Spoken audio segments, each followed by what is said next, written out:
Welcome everyone to the class number 16, or is it 17? Well, we have considered a lot of information so far, so it's hard to keep track of the number of classes, but nevertheless, welcome to whichever number of class this is. Part number 16, 17 does not matter. The agenda on the day is that we will be solving one of probably the most difficult question papers insofar as CSAT was concerned, reading comprehension was concerned, since the time CSAT has been introduced. So welcome again to all those of you who are joining me live. Swati, good evening. Welcome once again. And this is me, Bhuvan Apurva Jha. And this is the special revision series that StudyIQ IAS is bringing to you in only English language, as we will be covering. In fact, we have covered and we are headed towards the penultimate part of this whole process. 27th will be the last class of the series. Today is the 24th. We have 3 more years to cover.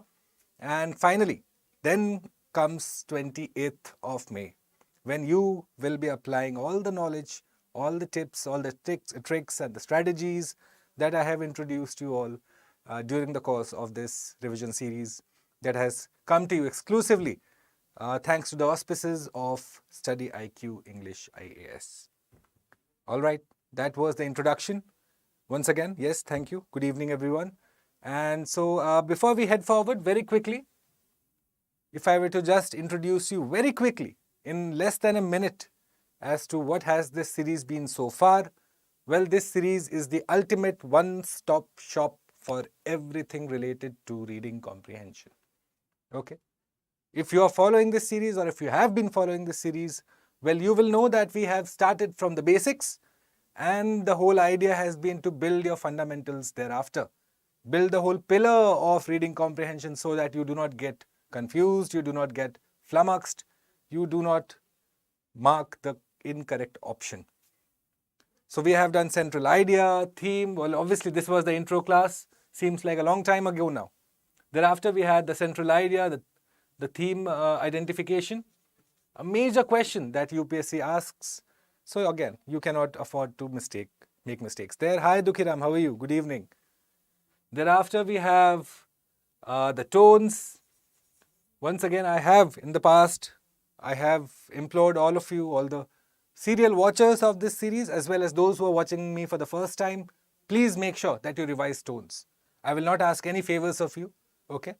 One favor that I'll ask of you is that go ahead and revise tones from wherever you want to. But again, if you want something that has been compiled for you and is easy to understand, easy for you to digest, well, head over to part 3 and part 4, okay?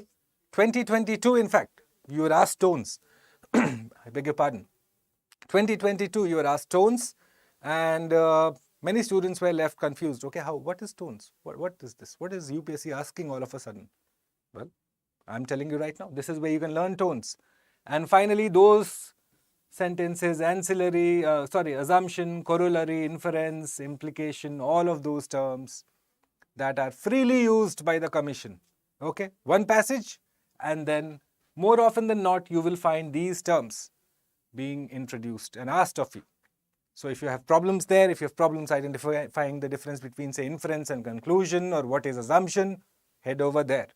Invest an hour and earn marks. Because again, like I've told you, in an average year, 25 questions more or less can be expected. Okay? So you cannot overlook this. You cannot. If you have overlooked reading comprehension, and if you're hoping to pass the minimum qualifying marks come the 28th of May, well, you might be in for a rude shock. So better be prepared than be sorry later. All right. Having said that, we'll move on to the passage. Today's agenda is, like I've told you, we'll be exclusively looking at questions from 2020. Now, before we start solving the paper, let me just quickly tell you why this paper was difficult. Why so many students flunked the paper, in fact. Many students didn't even cross 50. Okay, forget 66 was a long way away for them. 50 was considered to be difficult. You had people who scored highly in GS1, but there in this paper, they got middle wicket was flying out of the stadium. Why? Because it wasn't easy. The passages were difficult. The passages asked you to identify straight up the theme before you could even you could even jump into, say, identifying the assumption or the inference or the implication. You had to know the theme so that you could assume what the author was speaking about. Why?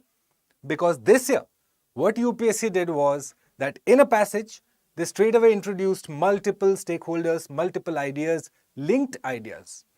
Okay? So A tends to B tends to C, and thereafter, what is the assumption for A's relationship with C? Not an easy thought, even if I'm explaining to you in such simple terms. Just putting it out there sounds confusing. Okay? What could be the assumption for A tending to C? Well, this was what was asked this year. So we will be looking at the questions one by one. We will try and understand the mindset with which you should have approached these questions, or you should approach these questions come the 28th of May. Okay? Alright, with 3 days to go, I don't want to waste much time really. I have taken away 5 minutes of your and mine precious time too. So we will straight away jump into the questions. Number 1. In India, over the last decade or so, labor. Alright, so first up, the first stakeholder. Labor has been departing agriculture. Departing agriculture, leaving agriculture. People are leaving agriculture now. So that's what it's beginning with.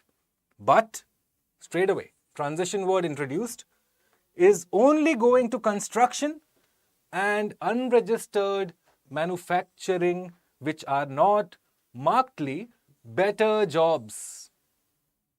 Why am I underlining these words? Why am I marking these words? Because again, a specific sense is being conveyed.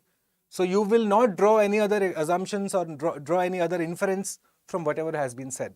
It only says that, well, these places where these agriculturists would go, what are those places? Construction and unregistered manufacturing. They are not better jobs. Better as in what sense? We do not know so far. Do not draw your conclusions.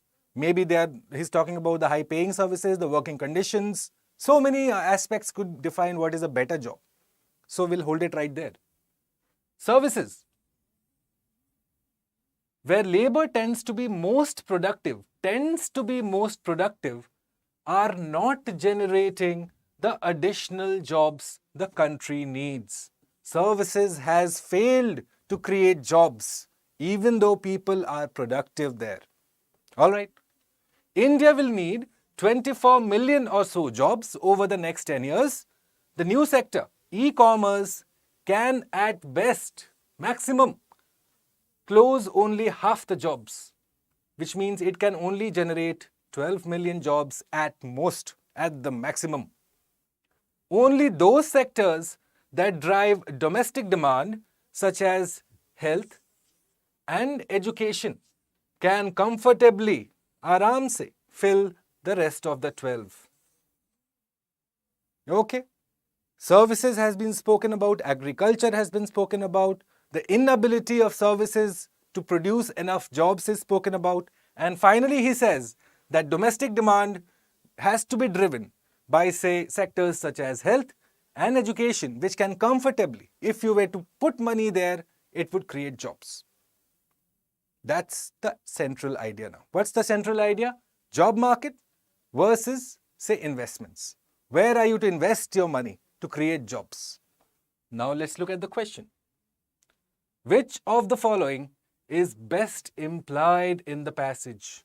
What is the author asking you to understand? What's the implication of whatever the author has written? What should follow? Number 1, strong measures need to be taken to reduce the rural to urban migration. Well, I'm sure the thought process is good, okay? But then in context of the passage is absolutely wrong. Why? Because the passage has not mentioned a word about migration. It has not mentioned anything. So why should we assume? When the author has not mentioned, why should I? Straightforward, wrong. Second one, the working condition in construction and unregistered manufacturing needs to be improved. Well, firstly, working condition. Now, when we go back to the passage, we look at it.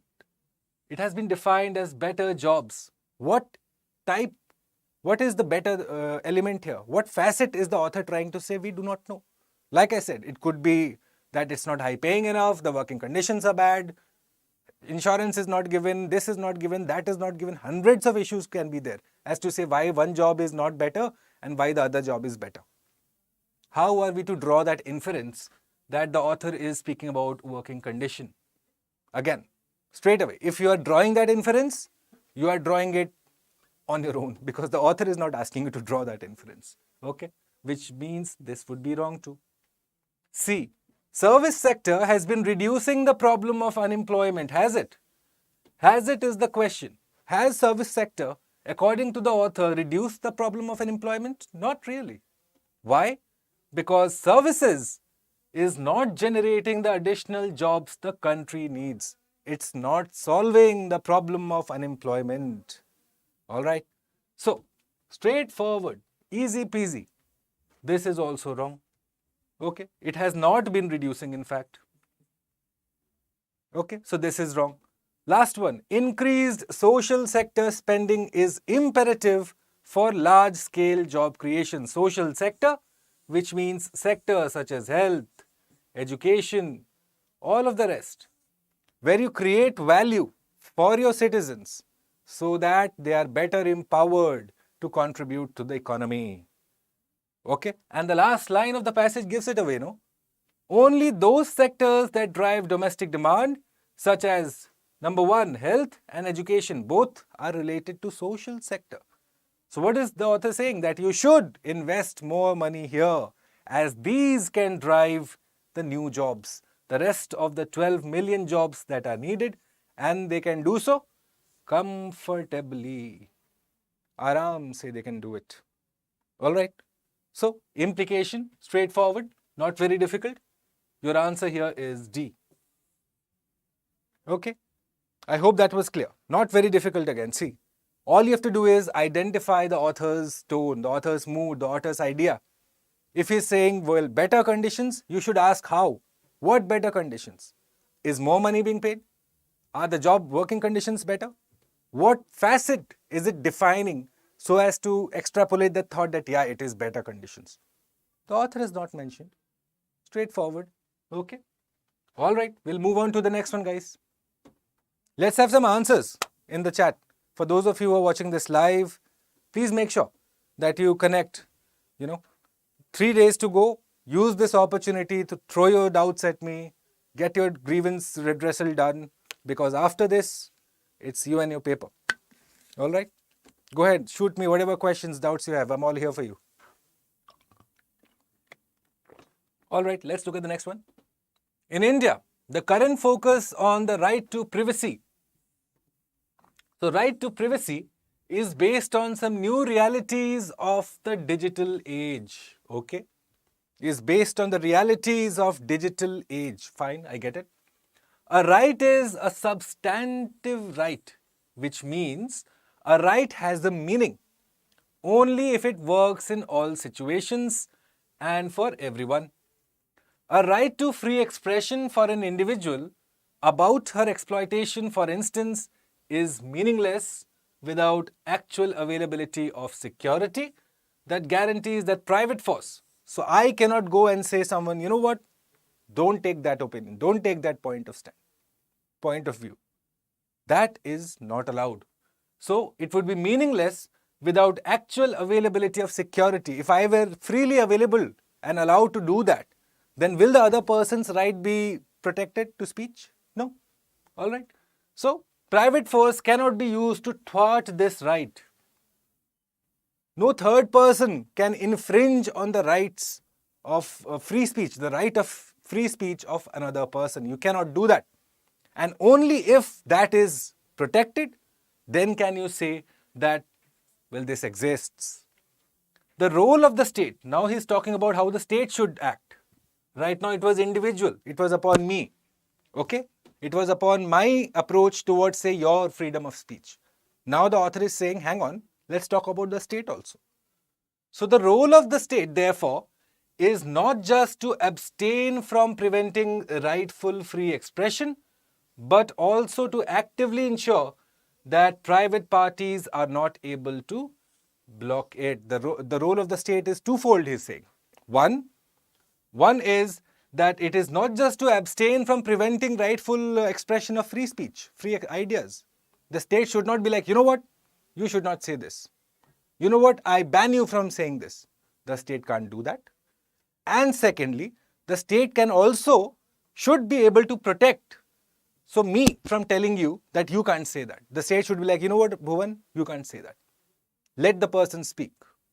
So the state's role is twofold, whereas an individual obviously cannot do that. In these three conditions, if these are fulfilled, then the person's right to free expression means something. Then it is a substantive right. Okay? Now let's look at the question. So what are the assumptions that have been made? What are the assumptions now? After all this explanation that I just presented in front of you, what is the author assuming is the basis on which the whole passage stands? Number one, state should have some institutions, all right, to ensure its appropriate role in a digital society. Please understand, the passage speaks about the role of the state. What does the state mean? If you go by, say, the polity meaning, state is the government plus its agencies, plus even the people who work in the agencies, PSUs, all of that. Anything that is aided by, say, government money is state, right? So what is he saying? That state should have some institutions, look at the word, some institutions to ensure its appropriate role. What is its appropriate role? Number one, that it should not forbid you from expressing your mind. And number two, that it should allow no one else to infringe on your right to speech. For that, it needs institutions. Only then can the role of the state be fulfilled. State can't be like, the president can't walk into your house and say, you know what, you can't do this, you can't do that. Someone on behalf of the president will do it, no? Even when you are appointed to, say, the All India services or whichever services. State services, you are appointed in the name of the governor.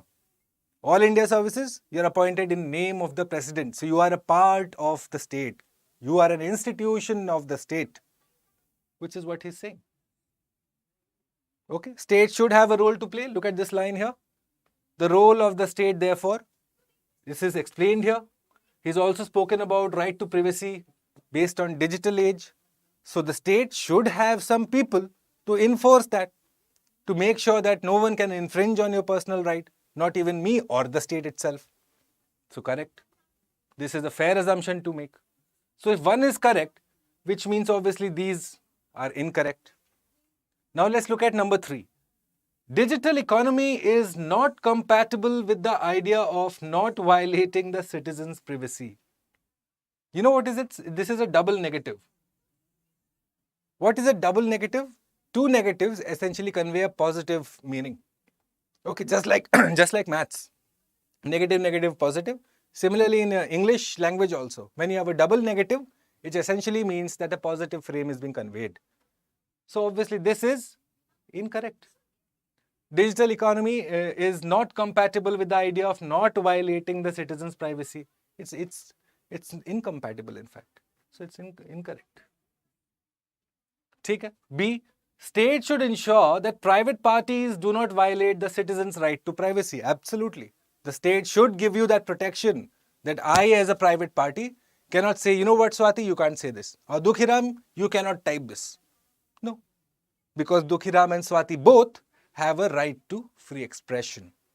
Within the ambit of the law, within the constraints of free expression, they should be allowed to speak their mind. And Bhuvan can't stop them. So, this is correct. Which means, correct. 3 is obviously incorrect. 3 does not make sense. Good answers, good answers, good answers. Good. See, assumptions are asked. They ask you, and most students, whenever they saw this, in that particular year, institutions, they got confused. Why? Because the passage mentioned the role.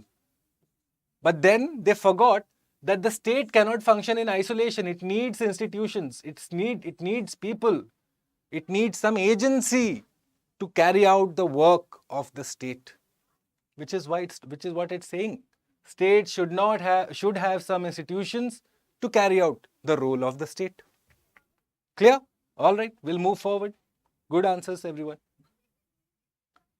Let's look at this. One of the biggest ironies around water. What is an irony, guys? What's an irony? You know what is an irony? You might have heard it. No, it's an ironical situation, or it's a paradoxical situation. These are also used freely by the UPSC, by the way. Okay? The difference between irony and paradox. What's a paradoxical statement? What's an ironical statement? So irony is essentially, there is a huge difference between what is expected and what is on the ground. Okay? For example, again a very crude example, but then let's understand it. Say in our country, we revere all the rivers, Brahmaputra, Ganga, Kaveri, all the rivers are almost like gods to us, goddesses. And at the same time, we are pumping sewage in it. Yeah, we are throwing all dirt, wastewater in it. It's an ironical situation. On one hand, you revere these water bodies, and on the other hand, you are essentially polluting these water bodies. How can that be? How can you pollute something that you pray to? So that's an ironical situation. Okay? Paradox is when you have two conflicting ideas in a statement that come after the other. That's a paradoxical situation. Okay, we'll deal with that question also, the paradox question. But irony, you understand this.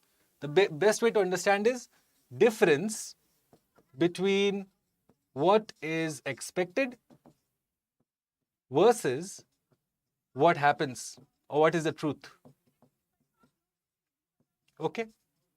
Another example, for example, to better understand irony, say America claims to be the champion of democracy, no? That, oh, we are the leaders of the free world, leaders of the democracy movement and everything they'll be claiming. But then at the same time, they'll be going and killing innocents and like waging war against countries in the name of democracy. Yeah, making sure that they fund regime change operations and all of that. If you read CIA's history, it's a regime change operations and how it goes about. You'll be like, what leader of free world are you talking about? Yeah, there's no moral compass in your decisions only. So that is an ironical situation. What you're claiming, oh, look at it, I am the pious country that looks after democracy in the world. On the other hand, you are funding regime change operations. How can that be? Are you respecting the will of the people? No. Are you respecting the mandate of the people? No. So how are you guardians of democracy then? Ironical situation. Now coming to the passage. So one of the biggest ironies around water is that it comes from rivers and other wetlands, yet it is seen as divorced from them. What does divorced from them mean? That even though it comes from rivers and other wetlands, even then the whole concept of water management does not include these two, or say other water bodies like this. That is the meaning of divorced. Okay? That it is separate. The water management concept is separate from these two. Alright? While water is used as a resource, public policy does not always grasp that it is a part of the natural ecosystem. Efforts at engineering water systems are thus efforts at augmenting water supply, rather than what should be done. What you should do is strengthen the capacities of ecological systems. Your hydrological systems, you should pay more attention to it, rather than just doing what? Just augmenting water supply. Okay? That is what he's saying, that consider the whole water management as a linked process. Don't just think that water management is about making sure that you get free water in your house. No, that's not it. Water management is about making sure that it is sustainable, that you can use it for years to come. Okay? That wastewater disposal exists and that exists and everything. No, the whole concept, end to end, you have to see in sustainable. So that's what he's talking about. So what's the inference? What's the logical inference? Give me the answers, guys. I'll just have some water.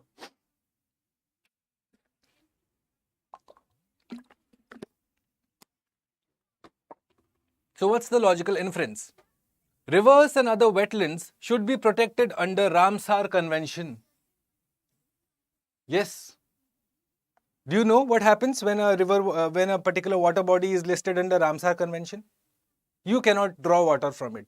No anthropological intervention is allowed.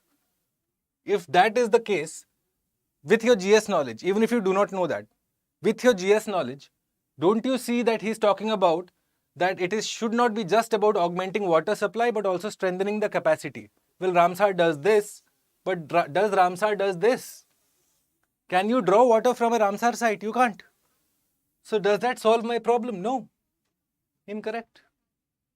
Straight up incorrect. Okay. B.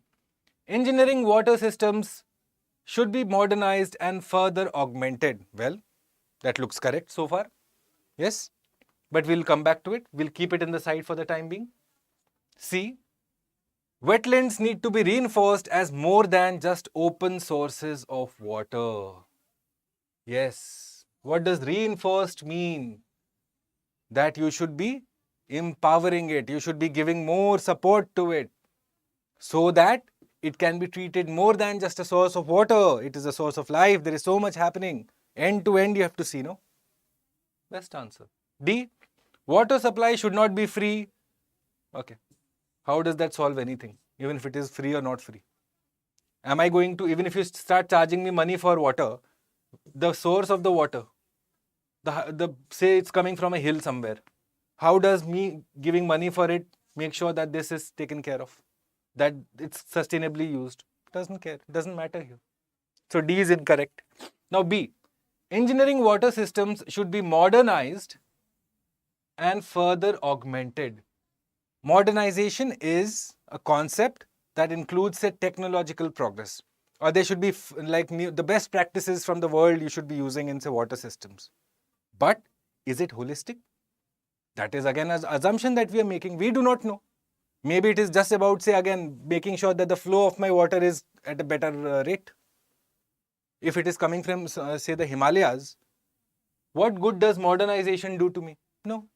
Is it going to address the whole water issue here in the Himalayas? No. Which means the answer here is C. Absolutely correct. Good answers. Ray. Welcome, everyone. Good. All right, we'll move forward. Let's look at this asset allocation. Quickly have a look at this, guys. Asset allocation. You know, when you'll start earning, your parents will ask you to save money. Yeah? And then you'll be asked to invest money. So that is what it's talking about. When you start saving money, so where do you invest? That is asset allocation. So asset allocation is the most important investment decision we will ever make. And sadly, most of us do not give that decision the importance it deserves. Okay, fine. We are adamant about seeking predictability with our future. Everyone likes, no? Predictable. We are creatures of habit. Yes? Half the people like sarkari naukri, government naukri. Why? Job security. Predictability is there. That, oh, I have my job fixed till the time I am 60 years old. Okay? Earlier you used to have under, say, old pension scheme pension also. Now that's obviously gone, evaporated in thin air. But still that has not stopped the josh of the people for government naukri. Why? We like predictability. We like that cushion of safety that we don't have to do much. That is taken care of. So, we're adamant about seeking predictability with our future. We tend to think of investing in risky assets as extremely volatile and value eroding. We also dislike fluctuating returns and the loss of control of investment. So what do we think? Money should be left idle, unproductive, but safe. Then he says, there is no asset that is risk-free. We could lose our jobs, our homes, our value, our banks can go bankrupt. All deadly scenario he is painting, okay, that everything is failing in life. Our banks can go bankrupt, our bonds can default, government can collapse, wah. And companies we choose fondly may cease to exist. But transition. What does transition word mean? That even though he has expressed a very hopeless scenario here, is he not painting a very hopeless picture? That look, all of this can happen. Even then, after the transition word, straight away he'll show you some hope. But we cannot live life assuming that all these extreme events are waiting to happen and all at the same time. See, he's ending on a note of hope now. He's gone from hopeless to hope. Why? Because he introduced the transition word. And at the same time, all these extreme form of risks will not manifest at the same time. It's hard, it's quite unlikely that all of it will happen together. Okay? So what is the author saying? That take some amount of risk. Okay, be at least open to the idea of taking risks, if not anything else. That's my understanding. What's my central idea of this passage? It's about investments and risk taking. Investments of what? Assets. So basically about asset allocation and risk taking. Is that not the central idea of my passage? If you are clear there, then let's quickly look at the question.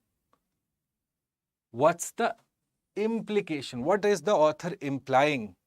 Give me your answers, guys. Let's see.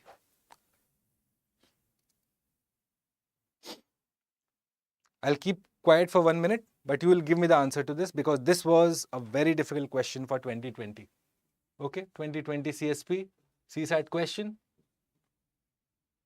And quite a sizable number of people got this wrong. So we'll see. Give me the answer to this, guys.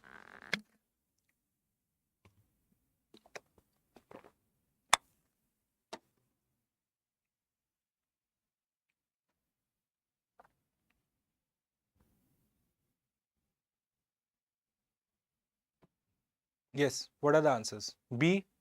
Okay. Ray says B. Okay. B. Yes, I knew it. I knew everyone would write B. You guys are making the same mistake that students in 2020 did. And look how UPSC makes you guys confused, you know. How they do it so brilliantly. Bodhapati, okay, we'll check the answer. We'll check the answer. Now look at it. Firstly, you have understood the central idea. One sec. So you have understood the central idea as investments and risk taking. Okay, investments of what? Asset allocation, basically of assets. So asset allocation and risk taking is your central idea. Are we in agreement there? Now let's look at the first one. Distribute your wealth across different kinds of asset so that your risks would be minimized. What is he saying? Your wealth, your assets, distribute it across the spectrum so that your risk is minimized. Why? Because if you put all your eggs in one basket and if the eggs break, you have nothing. Okay, so we'll keep this for the time being. Fine. We can't completely negate this. B. Risk-taking behavior should be a necessary component. Should be a necessary component. Look at it. He is asking it to be a prerequisite of sorts. Necessary component of your personality if you want to generate wealth. What is the passage talking about? The passage is talking about investment strategy and your risk-taking appetite. Okay? Is it saying that it should be a necessary component? That you should want to generate wealth? Not really. He's not asking it to be a necessary component. He's asking you to consider. Okay? That you would be best advised. He's not saying you should do it, you ought to do it, you must do it. No. He's saying you could do it. Okay, that's the difference. The difference here is between author's usage of could versus say must. This necessary makes it must, whereas the author is only asking you to consider. He is not giving you an instruction that look Swati, look Ray, look Dukhiram, you should only do this and only then will you be able to generate wealth. No, he's saying you should, you could probably consider, you know, you folks, that probably you invest some here, some there. Which is why this is wrong. Okay, I remember very, very clearly after that examination, all students were 100% convinced, whichever ones I discussed and interacted with. You know, I remember having a small sort of argument with a student who was absolutely certain that this would be the answer. My instinct told me this was the answer. My knowledge also, at least whatever my interpretation was, that A is the answer. Okay. Finally, when the keys were released, I think next year in 2021, well, UPSC obviously gave A as the answer. Okay. So why? Because this is necessary component becomes must. You must do it. The author is saying you could do it. Okay. The third one, while making investments, find a trustworthy asset management organization which would manage your wealth for you. This is not what he's saying. This is no ways close to the implication. No? He's not asking you to let some third party handle your money. He's not even mentioned that in the passage. So we can't assume this. He's saying whenever you take that decision to invest, consider doing it, say, in a little risky, middle risky, high risk. All three you should probably invest, and then probably you will be able to reduce your risk liability. Why? Because not all wrong can happen at the same time. In the end, he's mentioned, no, in the passage. Look here. Then I'll look at your chat, guys. I'll look at your chat. So he's mentioned here, no, we cannot live life assuming that all these extreme events are waiting to happen. So which is why he's saying it can't. The chances of that happening is very less. D, you should know that investing your money is a risky business. Well, again, look at it. Go back to the passage, guys. Okay, let me just clean this up a bit. Look at it now. We tend to think of investing in risky assets as extremely volatile and value eroding. So, is that in the implication that you should know investing your money is a risky business? Not really. He's saying we tend to think. You should know. Condition. You should follow my classes if you want to crack 24 questions out of 25. Necessary condition. You could follow my classes if you want to score well in CSAT. Not a necessary condition. If you want, follow my class. If not, do it on your own. See? This is why it's very, very interesting, guys. UPSC this year was brutal when it came to these type of questions. The most obvious one was not the one. Okay? I hope I'm able to clear your doubts. Be very, very careful as to how we're approaching. Individual words often will determine whether you should choose this option or not. If a student knew the difference between ought to versus could, well, they were done. They knew this. Okay? Simple grammar. Clear? All right, we'll move forward. Good. If you're able to catch this, I'm certain you'll do well on Sunday. Which is why this is important. Now, the last minute, it'll stick in your head, I know. During the examination process also, if you're given such information, and if you're given that implied, assumption, inference, wait for 10 seconds, go back to the passage, and then see particular words. Is it a necessary component? Has the author meant it? If yes, fine, go ahead, no problems. But if the author has not made that precondition, you will not do that on your side. Please don't do that. Okay? We'll move forward. All right, let's look at this.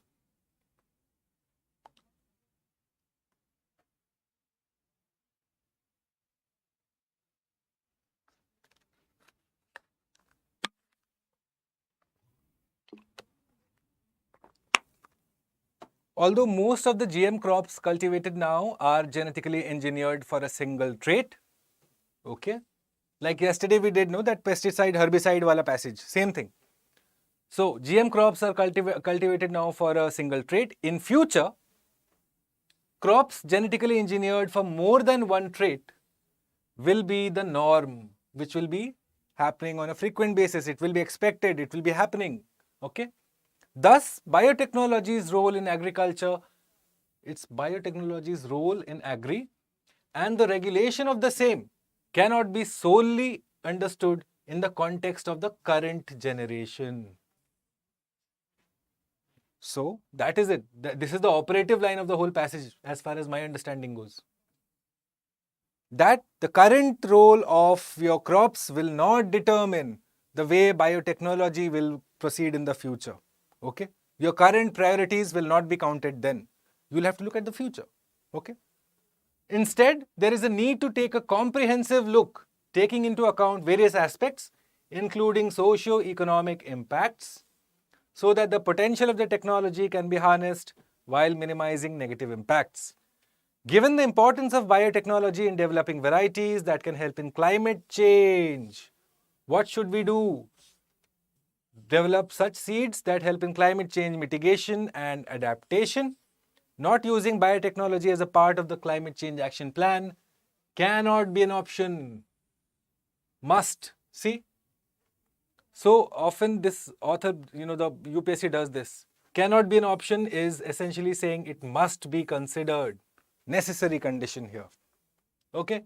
Domestic regulation of biotechnology cannot be viewed in isolation of trade policy and obligations under international treaties. Okay? So you're going to have to take your own, like Atmanirbhar Biotechnological Abhiyan. It's like that. Okay? He's saying just don't worry about WTO regulations or this or that or whatever. You do whatever is required for you to make sure that you are able to cope with all of these climate change mitigation and adaptation. That is what he's saying. Let's look at the question quickly now.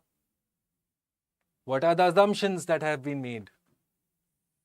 What are the assumptions the author has made? Have a look at the question, guys, and let me know. Number 1, biotechnology regulation is an evolving process. Yes, true. I think so.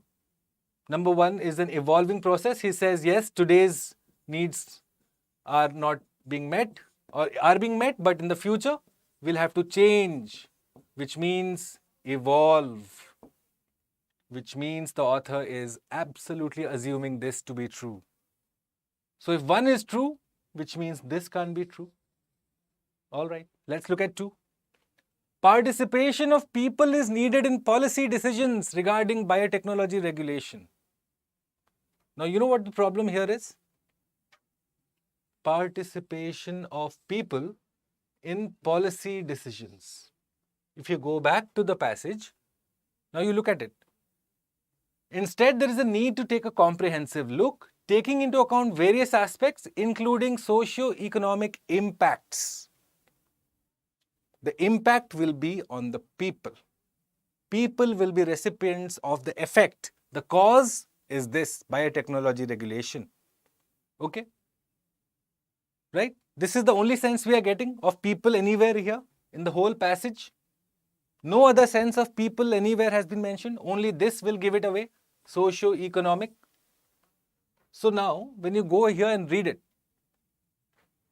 participation of people is needed in policy decisions. Is it what it's saying? No, he's saying that the impact of your decisions on the people need to be studied. The cause-effect conundrum that often UPSC plays. For second option, the cause-effect. I have told you this in the past. During the course of the series, UPSC loves to play with cause-effect. Why? Because the author might have spoken about the cause-effect in a completely different manner. The UPSC will just twist it around. They will make the effect the cause the effect. Simple. Students get confused. Okay. So this can't be my answer for sure. He's not asking about participation of people. Third one, biotechnology regulation should take into account socio-economic aspects. Absolutely. The impact should be considered. Correct. So if 1 and 3 are correct, which means this is correct. 2 is obviously incorrect. Here. 4, let's look at it. Wider involvement of political, executive and biotechnology. So we'll have ministers now drafting laws or what? It can't happen, no? And even then it will not improve the effectiveness for sure. If you have suddenly ministers drafting laws, it will have to be civil servants. Right? They'll just sign no. So it will be just 1 and 3. B. 4th makes no sense only, like nonsense this is. Then what is the point of having civil services, no? Right? Okay. Fine. We'll move forward. So the crux of the passage now. You tell me, guys. What do you think is the main idea? What is the argument, the gist of the passage, as they say, no? What is the gist of the passage? Tell me the gist of the passage for number 6. Very quickly, guys.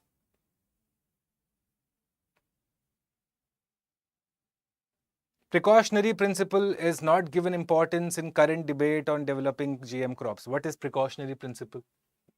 In fact, the author is saying in the future we'll need GM crops for doing better, climate adaptation and mitigation. He is not talking about precautionary principle that we should be cautious of GM crops. No, he's saying, go and embrace GM crops and make them your friend.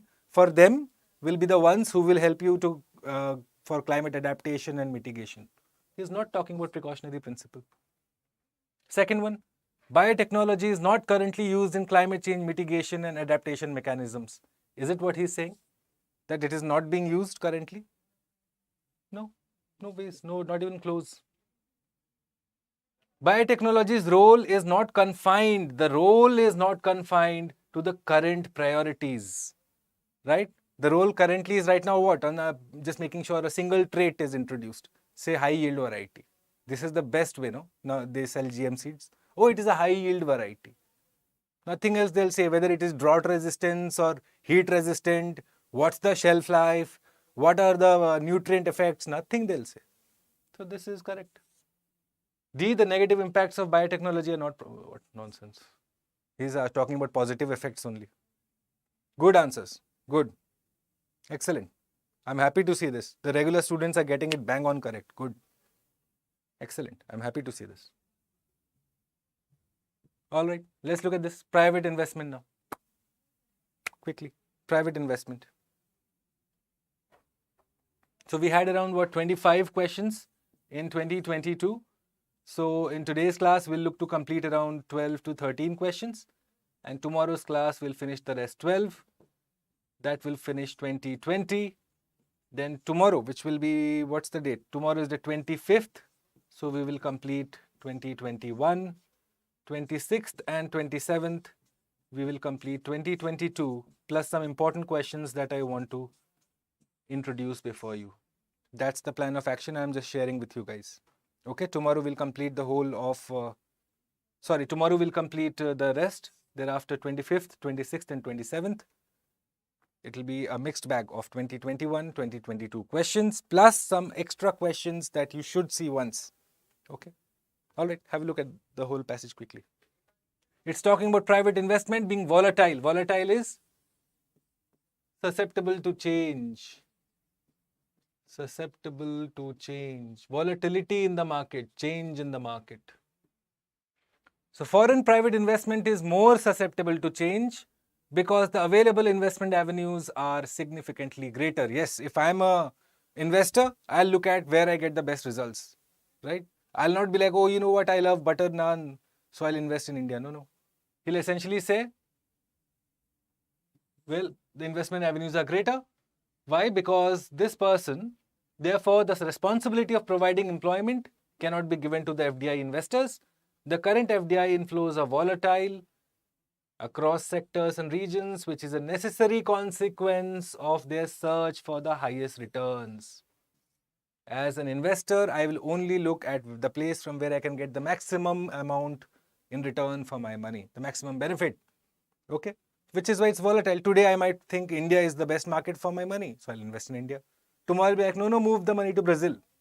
All the money goes to Brazil. Day after tomorrow, move it to South Africa. So India, Brazil are left like what happened? Okay. So this is what he's saying, that it leads to a lot of volatility. You'd never know when the money can be pulled out, when the money can be put somewhere else. The adverse consequences are unstable employment and an accentuation of income and regional inequalities. Accentuation is increase. Okay. Accentuation is increase. You accentuate, you increase. You accentuated a problem. Say the Pakistani foreign minister accentuated the problem by his careless utterances. He increased the problem. He increased the problem for himself only, no one else. Okay. A probable positive consequence. He's speaking about now a probable positive consequence. So far he said, okay, you know what? If they give money, then we probably will have lesser, say, unstable unemployment and more income and regional inequality. But suddenly he's saying, look, wait, there is a positive consequence also. What? That you have new tech and its subsequent diffusion. However, the tech diffusion is not all certain. Why? Because the state of physical and human capital in India is not adequate. So, he's saying, well, it has all of these bad qualities, foreign money, but it also has a positive, that new tech can come. But due to our inadequate preparation, insofar as these two things, physical and human capital, are concerned, we will not be able to harness the full benefit of it. Okay, let's look at the questions. Assumption again, guys. Quickly. What's the assumption? Very quickly. We have 9 minutes to go and I want to absolutely finish this 12, 13 questions that we have today.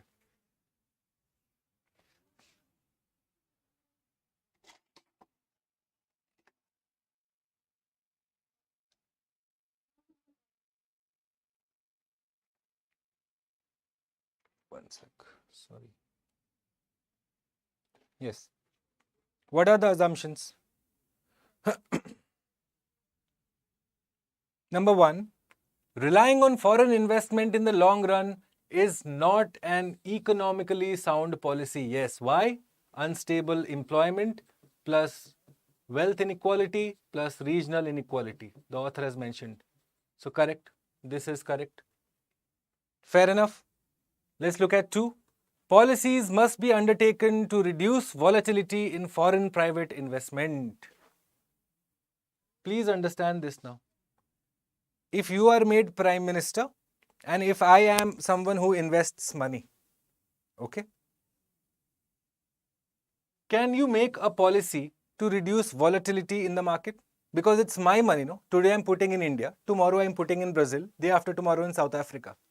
Can you as the Prime Minister say, you know what, you can't do that? Who are you to say? It is my money, right? This is obviously not a point. That you cannot create policies to regulate who invests their money where. After all, it's their money. That is what he's saying, no? Which is what makes foreign direct investment volatile. That you can't control. Suddenly the money gets pulled out, suddenly the money gets pulled in. Incorrect. This is not the answer.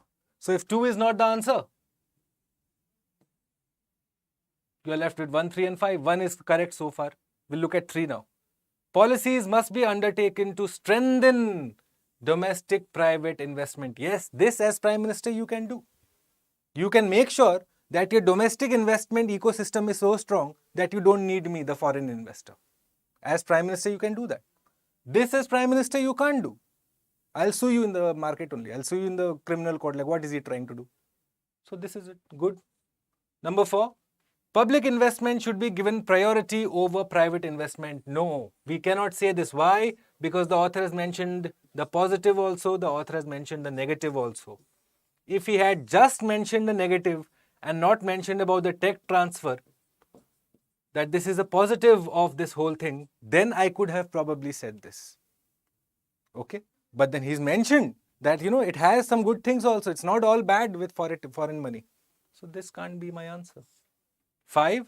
Substantial public investment in education and health should be undertaken like here. Physical and human capital you create so that you can create investment ecosystem, you can create wealth in the country. See, Bodhapati, I understand your point, but as a foreign investor, can you stop someone from, say, withdrawing their money? This is the biggest problem, no? Whenever you hear about, say, FIIs, foreign institutional investors, say versus FDIs, you know that you cannot stop the person. Today, if Jeff Bezos wants to pump in money, we'll take it happily. Day after tomorrow, if he says, I want to withdraw my money, we can't do anything because it's in the market, it's in the share market. At most, you can probably delay him, but not stop him. Okay? Which is why the answer here will be B. Because as Prime Minister, you can do what? You can definitely do this. You can strengthen your own country's investment ecosystem, no? Which is what he's saying. Correct?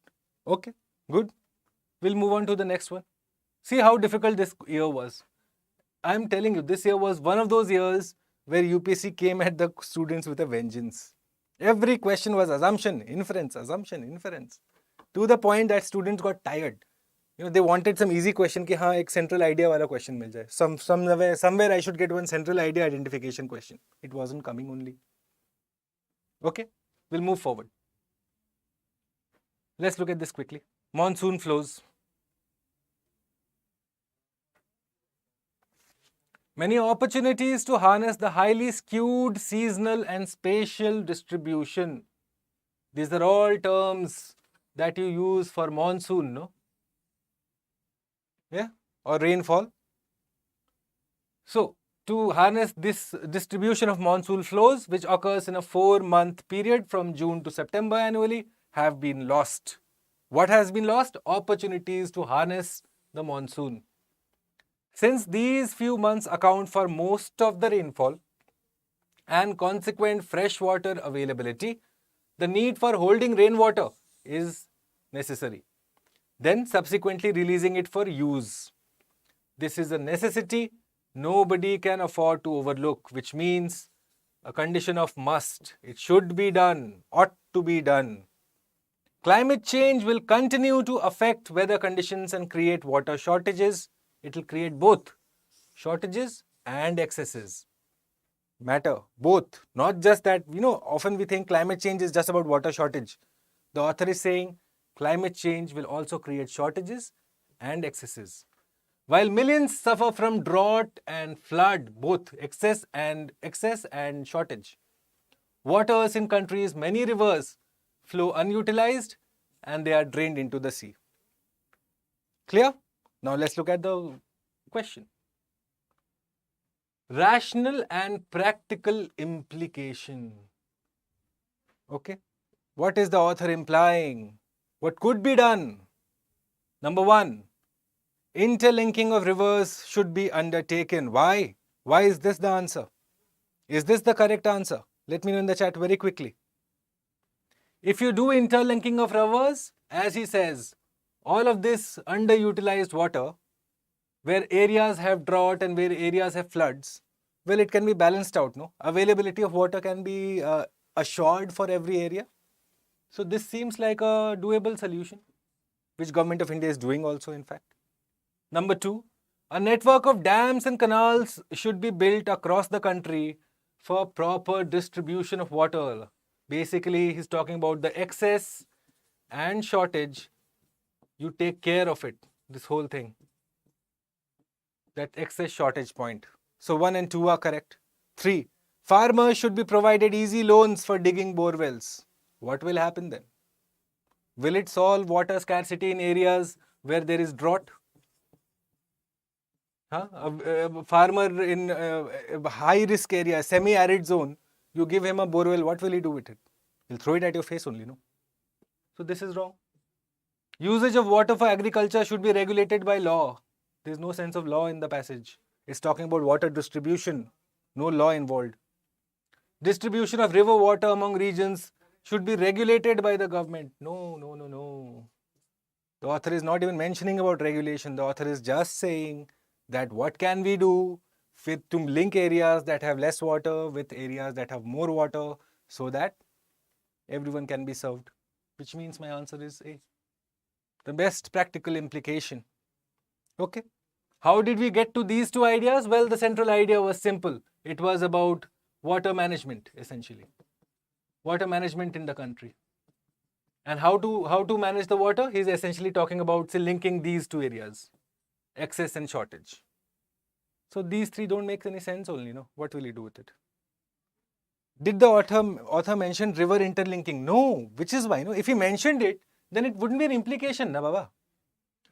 Okay, if he mentioned it, then he wouldn't have implied it. What does imply mean? To say in an indirect fashion? To mean it in an indirect fashion? Okay, like I say that I'm carrying an umbrella with me. What am I trying to imply? That it might rain or it is extremely sunny. Two implications. That is what he's saying. He doesn't have to say this clearly in the passage. Na? All he's saying is that look, there are shortages and excesses and you have rivers where water is flowing totally not utilized and it is just draining into the sea. When it could be used by people who have to face droughts and floods. Right? Interlinking of water will help us in water management. Na? Good. Clear? Okay. Let's look at this now. I think this should be the last one. Oh, we have one more. Okay. Come on, quickly. Urban bodies.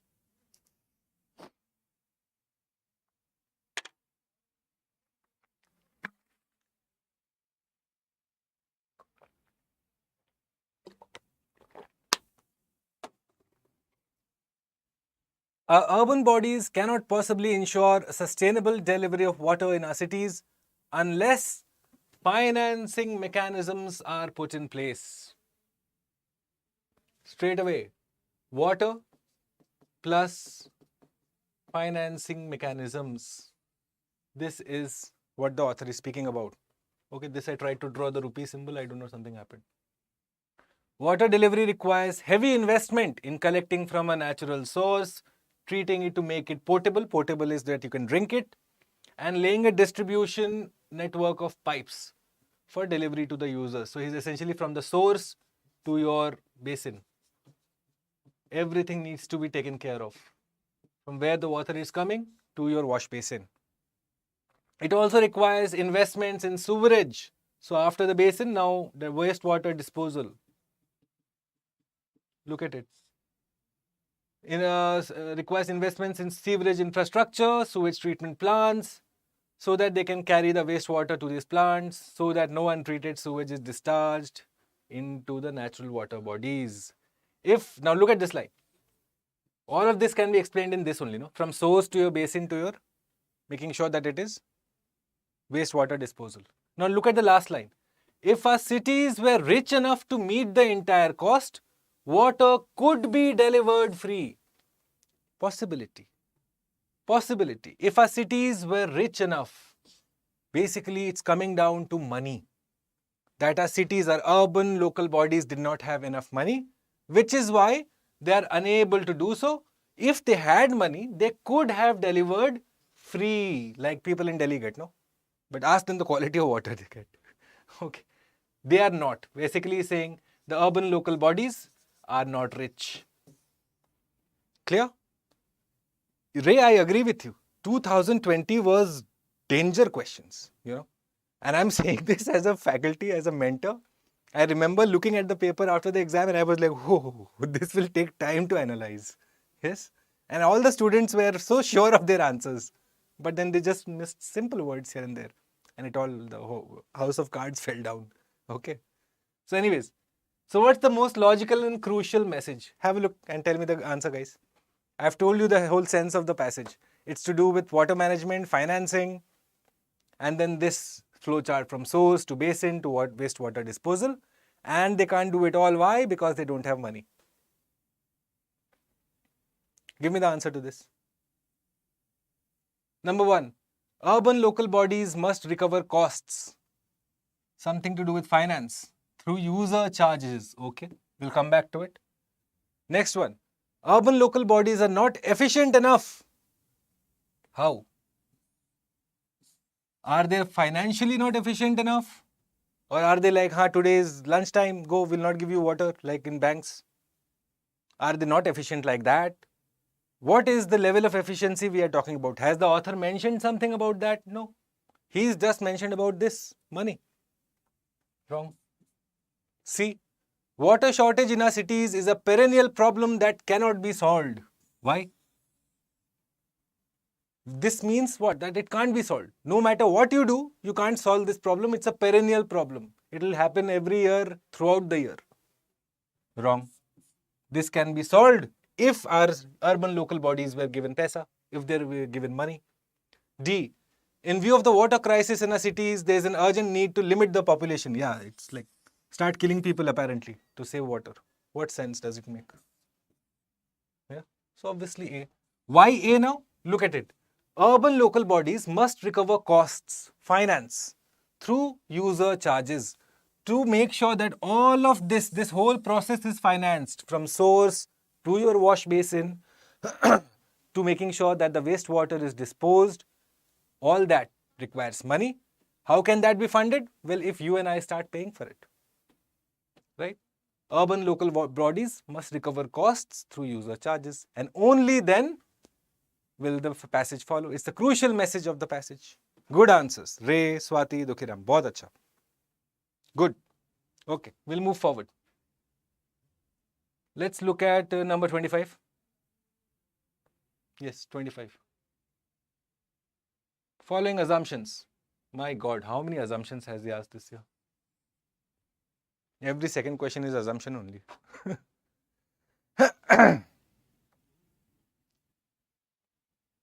Rich cities only can ensure sustainable delivery of water.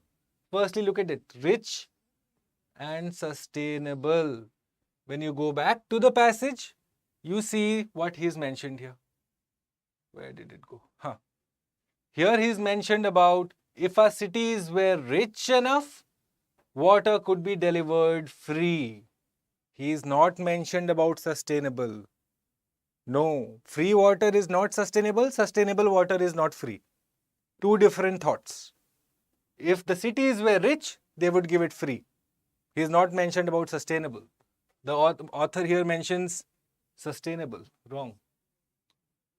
Second, sustainable delivery of water in cities means much more than supplying water to households. It means from source to wash basin to wastewater disposal. Much more than just supply. Much more than just making sure this is also to be taken care of. Right? So 2 is a fair assumption, which means 2 is correct. 2 is correct. Nice, Swati. Have a relook. See, he's mentioned this, no?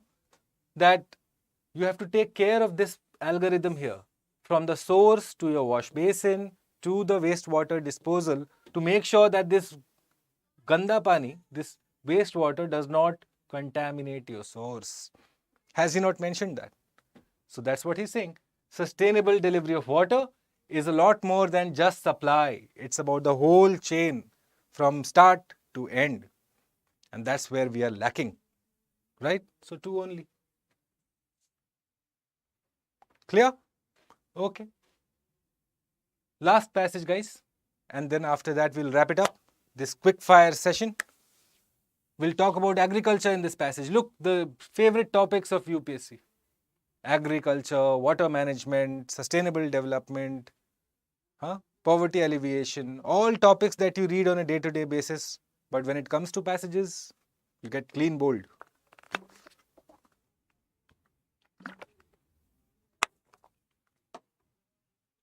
Quickly go through the passage, guys. Okay. So compared to China, Vietnam, which have experienced structural and rural transformation, India is slow. As a result, poverty reduction in India was much slower here as compared to China and Vietnam. Obviously, we are a slow way, no? We are going slowly, slow transformation. So India's poverty reduction was slow during this period, but then during this period, it accelerates. Why? What did India do during this period? Well, this is the question that we have to answer. What was it that we did differently? The relative price scenario changed by more than 50% in favor of agriculture in the wake of rising global prices. So that time, prices rose, which means our agricultural brothers and sisters did good business. Agriculturist. So this boosted private investments in agri by more than 50%. As a result, our agri GDP touched 4.1 as against 2.4, close to 100% increase. The net surplus, see, there was surplus then of agri trade. Real farm wages rose by 7%. All this led to unprecedented fall in poverty. Essentially, the author is saying that agribusiness and poverty have a link. Okay? And this in 2020, as an example, he says, during that particular year, whichever year, he says this happened due to global demand or global rising supply or demand, whatever is it, rising prices.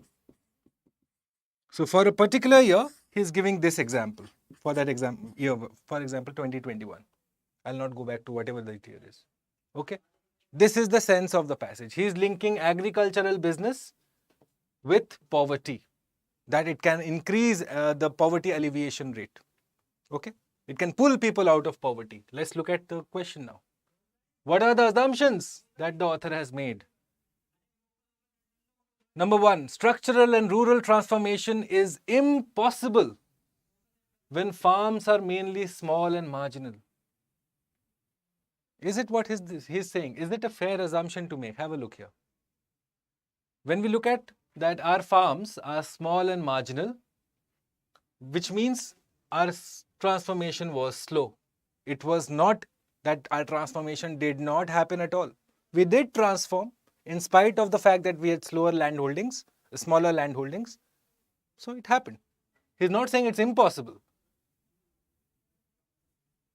All right. Let's look at the next one. मुझे बताइए आप लोग. So 1 is obviously incorrect for sure. This can be negated out. Let's look at B. A good price incentive can trigger investments in agriculture. Absolutely. In that particular year, you had global demand that led to increase in agricultural GDP, which means 2 is correct. There was a price incentive.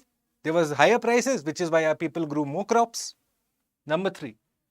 India needs to build value chains for high value agri products like livestock and horticulture. Where is it written? Where is it written about value chains? Huh? That we need to send our cows and our buffaloes abroad. He's not mentioned that. Not mentioned that anywhere. So 2 and 3 can be thrown out. Are you sure, Ray? Good. You guys are correct. You guys are correct. I tried to see how many were following, but good. Good answers. Absolutely. He mentions this, guys. Look at it here. He says that this boosted private investments, agri growth touched this, surplus agri trade touched this, real farm wages rose by this. All this led to unprecedented fall. Essentially saying that invest in your agricultural systems. Invest in your agricultural systems is what he's saying. Which means that my dear friends here, Ray and Dukhiram are absolutely correct. Good. Good answers. Why is 4 not the answer? Because high up global prices are not essential, guys. It happened for 1 year. It happened for 1 year. Is it a necessary condition? Again, necessary condition hai kya? Is it a necessary condition? Is it speaking that, yes, global prices must go up if India's agri GDP is to increase and then people are to be pulled out of poverty? No. He said it was one example. One thing, 1 year that it happened. Which means 4 is incorrect. Which means your answer is 2 and 3. Good answers. I'm absolutely impressed by Ray and Dukhiram. Good. No, I wanted to see how many were following. See, good. You should have these kinds suddenly in the middle of the class. It'll wake people up. Whichever, how many people are watching, 3, 4, 5, 6, whatever. It'll wake 2 of you up at least. All right. Last one, guys. Quickly. What's the critical message of the passage? What should we do, is the author saying. What is he essentially asking you to do? India should create large-scale off-farm rural employment. Thanks, Molishri. You are very kind to say that. You are very kind to say that. Thanks. So, India should create large-scale off-farm rural employment. Is he asking you to create large-scale off-farm rural employment? He's just asking you to do what? That you create a system, have an inclusive way to increase your agricultural growth. This is not correct. India should create a large number of FPOs. So what will happen then? Nothing happens. You have to link it to the global supply chain. Today you might create 100 FPOs, but if you don't create value for them, if you don't give them a way forward, then they'll just be there. They'll be of no use. Private investment in agriculture should be given priority over public investment. Not correct. Inclusive agricultural growth, absolutely, is the key to reduce poverty. Why? You have to include poverty here because it's all about agri and poverty, like I told you. This has to be included in your central idea. Without these 2 elements, your central idea is incomplete. Good answers, Ray and Swati. Bahut badhiya. Excellent answers. Good. All right. With that, we come to the end of 2020's part 1. This is where we end. We have completed close to 13 questions. Another 12 are left, which will be done tomorrow. Tomorrow is the 25th of May. I will see you at 7 p.m. IST. And thereafter, on 26th and 27th, we will look to finish 2021 and 2022. And some special questions, set of questions that I will introduce and just put for you. No like gyan giving that day, just couple of tips, tricks, strategies so that you are best prepared to go and ace the paper on Sunday evening. Of course, after the examination, you will see me live on this channel as we will start discussing the paper.